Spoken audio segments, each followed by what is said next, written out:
ఎలా అయితే ఈ వ్యక్తి అనేక మంది ప్రాణాలను కాపాడడానికి తన ప్రాణాన్ని పణంగా పెట్టి ఆ అగ్నిని ఆర్పడానికి సాహసించాడో, అలాగే యేసుక్రీస్తు మన పాపముల నిమిత్తమై తన ప్రాణమును పెట్టి నరకము నుండి తప్పించడానికి క్రయధనాన్ని చెల్లించాడు.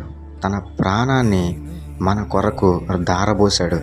ఆయన రక్తంలో మన పాపములు క్షమించబడతాయి. ఎందుకంటే పరిశుద్ధ రక్తం చిందించబడడం ద్వారా ప్రతి ఒక్క మనిషి పాపము క్షమించబడుతుందని ప్రతి ఒక్క గ్రంథంలో కూడా రాయబడి ఉన్నట్లుగా దేవుడే తను రిక్తునిగా భూమి మీద మనుషులందరి కొరకు తన ప్రాణమును పెట్టాడు.